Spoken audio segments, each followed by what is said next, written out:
much. Yeah, please. President, what do you say to Democrats that say you were witness tampering this morning when you made that tweet? You don't want to talk about transparency? I'll talk about transparency. I like transparency here, and I'm the most transparent president in history. And I'll tell you about what tampering is. Tampering is when a guy like Shifty Schiff doesn't let us have lawyers. Tampering is when Schiff doesn't let us have witnesses, doesn't let us speak. I've been watching today. For the first time, I started watching, and it's really sad when you see people not allowed to ask questions. It's totally, nobody's ever had such horrible due process. There was no due process. And I think it's considered a joke all over Washington and all over the world. The Republicans are given no due process whatsoever. We're not allowed to do anything.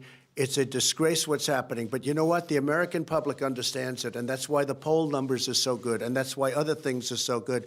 What they're doing in Washington with that hearing, and by the way, it's a political process, it's not a legal process. So if I have somebody saying I'm allowed to speak up, if somebody says about me, we're not allowed to have any kind of representation, we're not allowed to have almost anything, and nobody's seen anything like it. In the history of our country, there has never been a disgrace like what's going on right now. So you know what? I have the right to speak. I have freedom of speech, just as other people do. But they've taken away the Republicans' rights. And I watched today as certain very talented people wanted to ask questions, and they weren't even allowed to ask questions. Republicans, they weren't allowed to ask questions. It's a very sad thing. Go ahead. Sir, with your freedom, were you trying to intimidate Ambassador Ivanovich? I just want to have I want freedom of speech. That's a political process.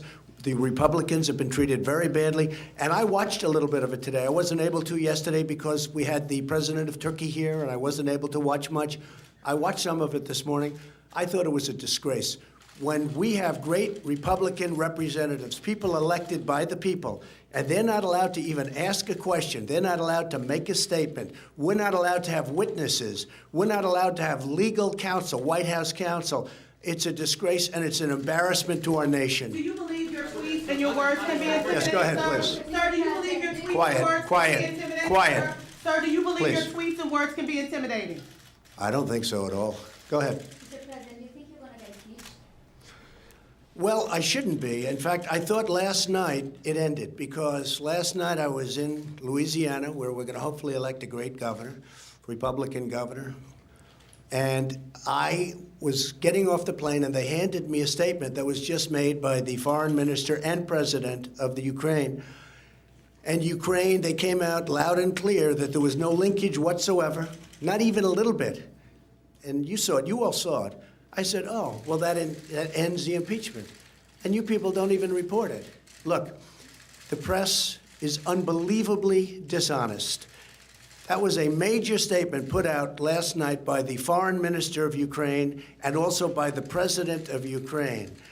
And you don't even report it. It's a disgrace because it said there was absolutely no linkage. We had a perfect conversation. And I also, because of transparency, whether it's medical transparency or just transparency generally, I also put out today a statement. And in the statement, we released, and then Congressman Nunes read a call that I had with the president of Ukraine, and it was a great call. It was a very nice call. Everybody said it was perfect. I always say it was equally as good as the other call. And I put it out today, and nobody even wants to report it because it was so good they don't want to report it. Look, if we had an honest press in this country, we would be so well served. And you know what? When I look at your approval numbers, they're the worst they've ever been in the history of our country. The media, the approval numbers, they are horrible. And you ought to get yourself back, and you ought to put yourself back in a position where people respect the media again. And I know some great journalists, I know some great people in the media, but there aren't enough of them. There's a lot of dishonesty, and many of you I just consider members of the Democrats, and it's a shame. Okay, thank you all very much. Thank you. Thank you.